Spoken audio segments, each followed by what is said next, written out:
안녕하십니까? 네, 옆에 있는 분들하고 같이 한번 인사 나눠보겠습니다. 오늘은 또 세 분의 미인이 또 오셔가지고 감사합니다. 자, 사랑합니다. 축복합니다. 사랑합니다. 축복합니다. 오늘은 하나님을 영화롭게 하는 감사라는 제목으로 말씀을 전하겠습니다. 하나님을 영화롭게 하는 감사. 자, 감사는 영어로 얘기를 하면 하나님을 영화롭게 하는 것입니다. 탈무드에 이런 말이 쓰여 있다고 합니다. 세상에서 가장 지혜로운 사람은 배우는 사람이요, 세상에서 가장 행복한 사람은 감사하며 사는 사람이다. 감사가 정말로 중요하다는 것을 깨우쳐주는 말씀입니다. 세상에서 가장 행복한 사람이 어떤 사람이라고요? 감사하며 사는 사람입니다. 그렇습니다. 감사하며 사는 사람입니다. 어제 여러분 다니엘 기도회를 통해서 은혜를 많이 받으실 줄로 알고 있는데, 어제 다니엘 기도회 강래욱 대표님의 간증과 찬양을 들으며 깊은 감동을 받았습니다. 특히 너는 꼭 1등에서 찬양하려고 하니? 꼭 1등이 아닌 지금 찬양하면 안 되니? 하는 그 마음속의 말이 제 마음에 깊은 울림이 되었습니다. 그리고 마음에 그 하나님 안에서 깨어진 그 사람의 간증이 얼마나, 또 찬양이 얼마나 울림이 되는지 새롭게 깨닫게 되었습니다. 하나님은 현재 지금 내 상황 가운데서도 찬양과 경배를 받으시기에 합당하신 분이심을 믿습니다. 그만큼 우리에게는 주님이 주신 셀 수 없는 정도로 많은 축복을 받았기 때문입니다. 요즘 한참 은혜로운 곡으로서 알려져 있는 우리 송경민 씨의 은혜라는 곡이 있죠. 그 가사에 이런 말이 나옵니다. 내가 누려왔던 모든 것들이, 내가 지나왔던 모든 시간이, 내가 걸어왔던 모든 순간이 당연한 것이 아니라 은혜였어. 아침 해가 뜨고 저녁에 놓을 봄의 꽃향기와 가을의 열매, 변하는 계절의 모든 순간이 당연한 것이 아니라 은혜였어. 라는 고백처럼 당연한 것으로 여기지 아니하고 은혜로 여긴다면 감사하지 않을 수 없을 것입니다. 하나님은 이스라엘 역사에 있어서도 이스라엘 백성들에게 감사를 하도록 가르치셨습니다. 그것이 바로 명절을 만드신 것입니다. 우리가 잘 아는 이스라엘의 3대 명절이 유월절, 또 맥추절, 초막절이죠. 이게 다 수확과 관련이 있습니다. 유월절은 보리의 첫 열매를 수확하는 때요, 또 오순절은 밀의 첫 열매를 거두는 때요, 장막절은 모든 열매를 거두고 창고에 저장하는 날입니다. 수확했을 때 하나님은 그것에 대한 감사를 잊지 않도록 가르쳤던 것입니다. 오늘 말씀은 10명의 나병 환자가 하나님의 말씀에 순종하여 나음을 받았지만 한 명의 사마리아 사람만이 와서 예수님께 감사하는 장면이 나옵니다. 예수님은 그를 바라보시며 안타까운 심정으로 말씀하십니다. 10사람이 다 깨끗함을 받지 아니하였느냐? 그 9은 어디 있느냐? 감사해야 할 9은 어디 있느냐? 이 시간 말씀을 통하여 감사에 대해서 배우고 감사하는 행복이 넘치는 은혜가 넘치기를 축복합니다. 아멘. 11절, 12절을 보십시오. 자, 화면을 통해서 같이 한번 읽어보겠습니다. 시작. 예수께서 예루살렘으로 가실 때 사마리아와 갈릴리 사이로 지나가시다가 한 마을에 들어가시니 나병 환자 10명이 예수를 만나 멀리 서서 아멘. 예수님이 예루살렘으로 올라가실 때였습니다. 이때가 정확히 얘기하다 보면 예수님이 십자가에 죽기 위해서 올라가던 바로 그 길이었습니다. 그때 사마리아와 갈릴리 사이로 지나가셨다고 기록하고 있습니다. 이 사마리아와 갈릴리, 이 일본어 성경을 보니까 확실하게 나와 있더라고요. 사카이라고 나왔더라고요. 경계 지역을 지나가시다가 한 마을에 들어가셨습니다. 그런데 나병 환자 10명이 예수님을 만났습니다. 예수님을 만났는데 멀리 서서 있다고 표현하고 있습니다. 이는 나병 환자들이 격리되어 생활하였기 때문입니다. 아마도 마을 근처에 나병 환자 격리촌이 있었을 것이라고 생각이 됩니다. 이 나병은 한국에서도 한센병이라고 그러죠. 이 더러운 전염병입니다. 구약 성경에서는 부정한 병으로 규정하고 있습니다. 걸어가신 하나님은 이 부정한 이 나병 환자가 하나님께 예배를 드릴 수 없게 하셨습니다. 그들은 그래서 성전에 들어갈 수도 없었고 하나님께 예배를 드릴 수도 없었습니다. 정상적인 사람들 사이에서 생활할 수 없어서 그들은 부모와 또 자녀와 가족과 이웃과 격리되어 살아야만 했습니다. 그들이 정상적인 사람들이 사는 마을에 내려오면 돌에 얻어맞을 수도 있었습니다. 또 길을 가다가 정상적인 사람들이 오면 자신들에게 가까이 오지 못하도록 부정하다고 소리를 지르게 되어 있었습니다. 그들의 고통과 아픔이 어떠했을까요?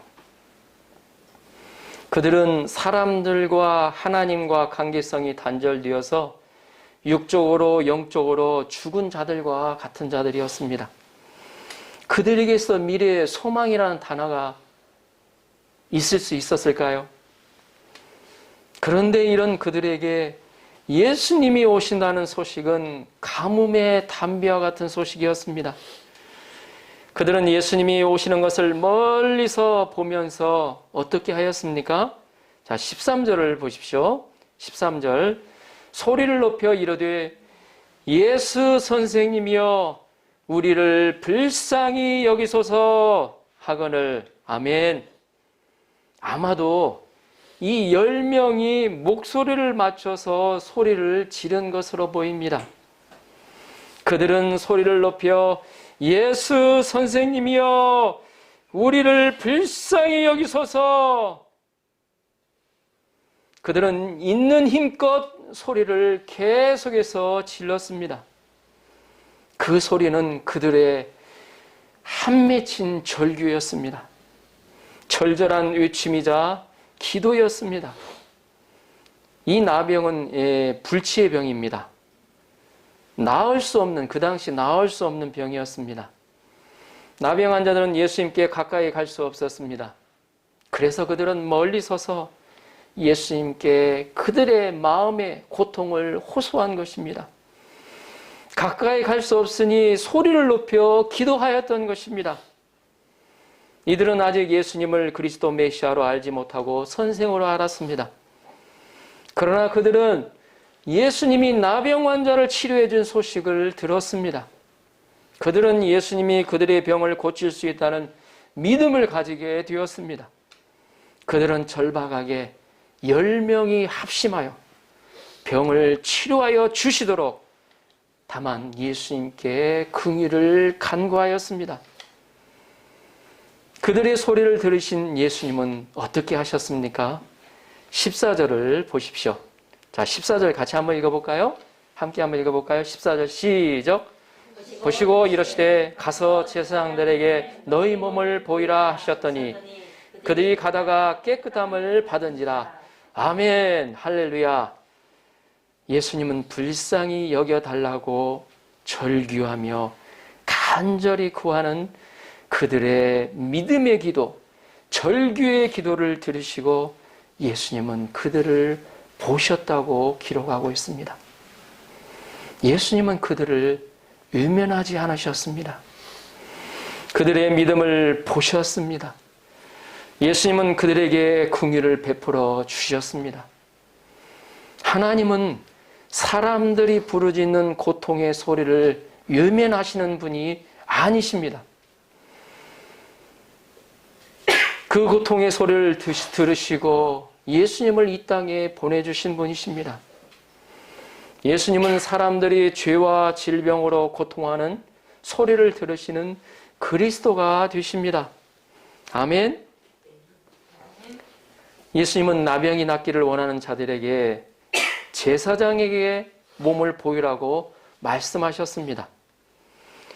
그러면 나병 환자가 제사장에게 보이는 것은 어떤 의미가 있을까요? 그 당시 나병 환자임을 진단하고 확진하는 사람이 제사장이었고, 나병 환자가 나은 것을 또 확진하는 사람도 제사장이었습니다.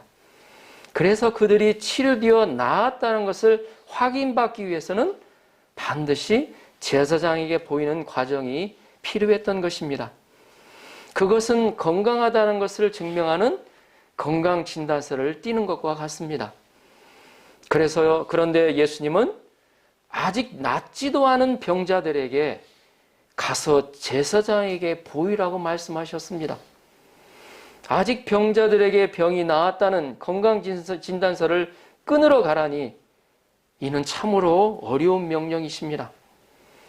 병자들이 제사장에게 가서 건강진단서를 끊어달라면 정신병자 취급을 받을 수도 있습니다. 이전에 예수님은 나병 환자에게 손을 대고 내가 원하노니 깨끗함을 받으라고 하셨습니다. 그런데 이번에는 손을 대지 않고 말씀만 하셨습니다. 그들은 건강진단서를 받으라는 예수님의 말씀에 진정으로 믿고 순종하였습니다. 그들은 예수님의 말씀 그대로 순종하여 제사장에게 나아갔습니다. 투벅투벅 제사장을 향해서 걸어 나갔습니다. 그러자 어떤 일이 일어났습니까? 그러자 놀라운 일이 일어났습니다. 그들의 나병이 나아졌다는 것입니다. 깨끗하여졌습니다. 나병으로 인해 일그러진 그들의 얼굴과 온몸이 정상이처럼 깨끗하여졌습니다. 그들은 서로의 얼굴을 보며 깨끗해진 것을 확인하고 감격하였을 것입니다. 서로 얼싸안고 춤을 추며 좋아했을 것입니다. 그들이 얼마나 기뻐했을까요? 예? 춤을 아마 덩실덩실 추면서 좋아했을 것입니다. 이것이 바로 복음입니다. 복음은 예수님을 그리스도로 믿고 순종할 때 능력이 나타납니다. 하나님은 순종하는 자에게 하나님은 능력을 베풀어 주십니다. 믿고 순종하는 자에게 하나님의 나라가 임하게 됩니다. 15절, 16절을 보십시오. 자, 15절, 16절 같이 한번 읽어볼까요? 시작. 그 중에 한 사람이 자기가 낳은 것을 보고 큰 소리로 하나님께 영광을 돌리며 돌아와 예수의 발 앞에 엎드려 감사하니 그는 사마리아 사람이라. 아멘. 10명 모두 나병이 깨끗이 나음을 받았습니다. 그런데 병이 나은 후에 1명과 9명이 나뉘어졌습니다. 문둥병자 중에 9은 제사장에게 나은 몸을 보이고 집으로 가버렸는지, 아니면 하고 싶은 일을 하고 싶어서 그 마음이 먼저 가버렸는지 그들 앞에, 예수님 앞에 보이지 않았습니다. 그들은 예수님께 다시는 찾아오지 않았습니다. 하지만 무시받던 사마리아 사람 하나만이 예수님께 돌아와서 큰 소리로 하나님께 영광을 돌렸습니다. 이 사마리아 사람의 하나님께 영광을 돌리고 또 예수님의 발 앞에 나와서 감사하는 그 모습이 진정한 감사하는 모습의 자세가 아닌가를 우리에게 보여주고 있지 않은가 생각이 됩니다. 그는 기도할 때 큰 소리로 하나님께 감사하였습니다. 할렐루야, 하나님 감사합니다. 찬양을 하며 예수님께 돌아와서 발 아래 넙죽 엎드려 주님 감사합니다 했습니다. 그 당시 유대인들은 사마리아 사람을 무시하였습니다. 그 역사적인 배경이 있죠. 예, 이스라엘이 똑같은 민족이었지만 북이스라엘이 먼저 멸망을 받고 나서 그 북이스라엘이 많은 혈통과 또 이렇게 맺어지게 됩니다. 그래서 유대인들, 순수 혈통의 유대인들은 이방인이라고 그들을 무시하였습니다. 유대인들은 하나님을 아는 자들입니다. 당연히 유대인이 하나님께 감사할 것 같고 사마리아 사람들은 이방인들 같은 사람들이기 때문에 감사하지 않을 것 같습니다. 그러나 그 역으로 유대인들은 감사하지 않았습니다. 그러나 사마리아 사람은 은혜를 받을 자격이 없는 자로 자신을 인식하며 하나님께 영광을 올리고 할렐루야 하면서 하나님을 찬양하였습니다.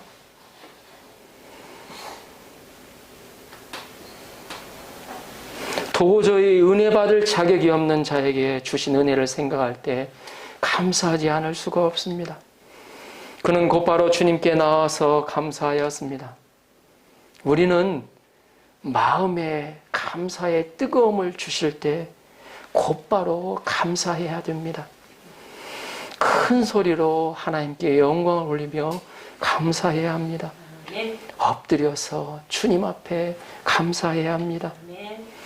다윗은 양을 치는 목동이었습니다. 그런 자가 일국이었대요. 왕이 되었어요. 다윗은 이런 그를 왕으로서 축복하신 하나님을 잊지를 않았어요. 항상 어찌하여 이런 나에게 이런 은혜를 주셨나이까? 내가 무엇이기에 이런 은혜를 베푸셨냐고 주님 앞에 고백하고 나갑니다. 17절, 18절을 보십시오. 예수께서 대답하여 이르시되 10사람이 다 깨끗함을 받지 아니하였느냐? 그 9은 어디 있느냐? 이 이방인 외에는 하나님께 영광을 돌리러 돌아온 자가 없느냐 하시고, 아멘. 예수님은 그 9은 어디 있느냐고 안타깝게 찾으셨습니다. 이 17절, 18절을 보면 예수님이 정말로 감사하지 않는 그 9명을 찾으시는 안타까운 마음이 서려 있습니다. 그 9은 어디 있느냐? 감사해야 할 너희들이 대체 어디로 가 있느냐?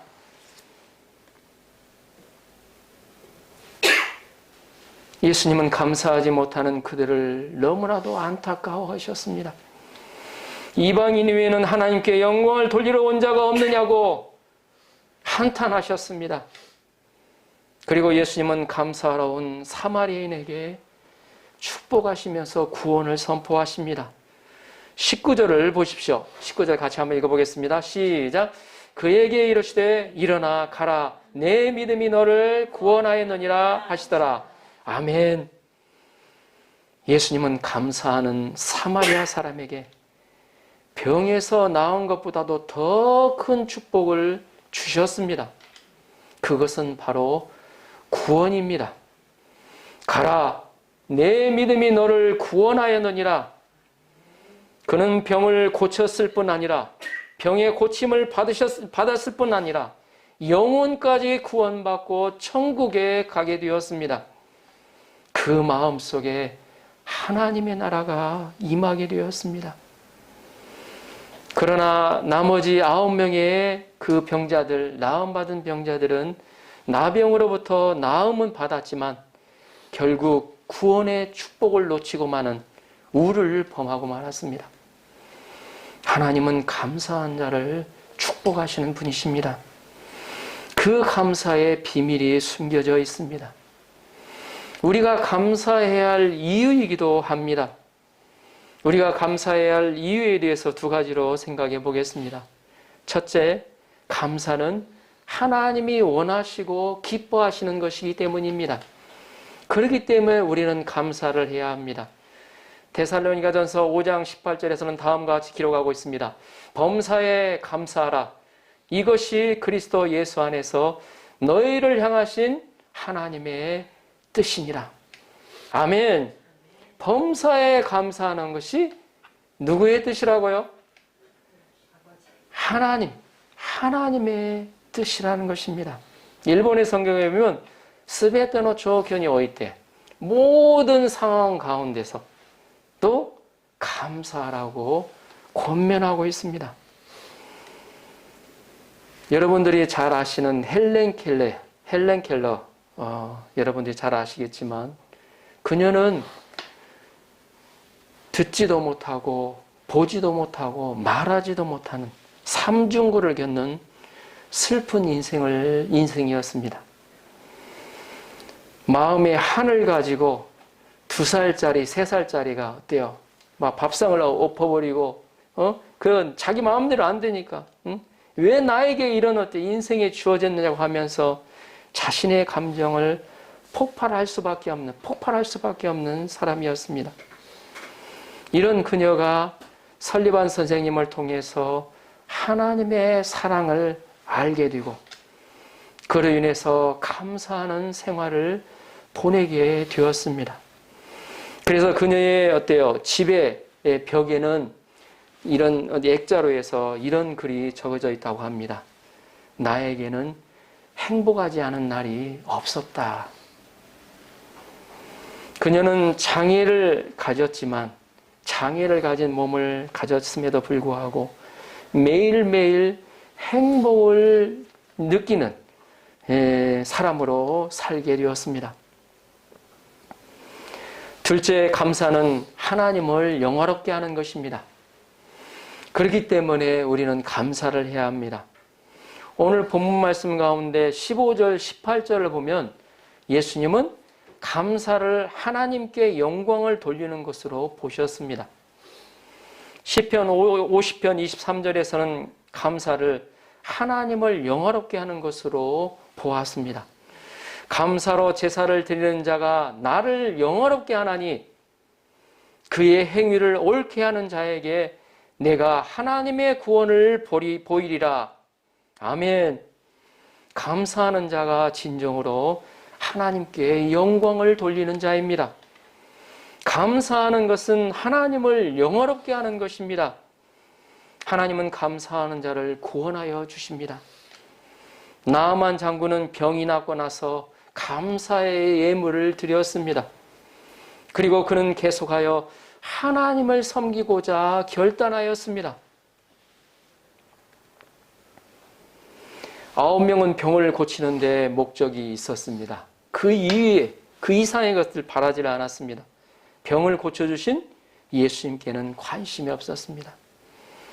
하지만 한 사마리아 문둥병자는 병을 고칠 뿐 아니라 병을 고쳐주신 예수 그리스도에게 관심이 있었습니다. 9명은 병을 고치는 데 끝났지만 한 명은 병의 치료를 통해서 예수님을 소유하게 되었습니다. 이것이 바로 중요한 것입니다. 우리의 상황이 안 좋은 것, 또 나에게 주어진 불행이라고 생각하는 것들, 그런 걸 통해서 우리는 어때요? 예수님을 경험하고 예수님을 만나가야 합니다.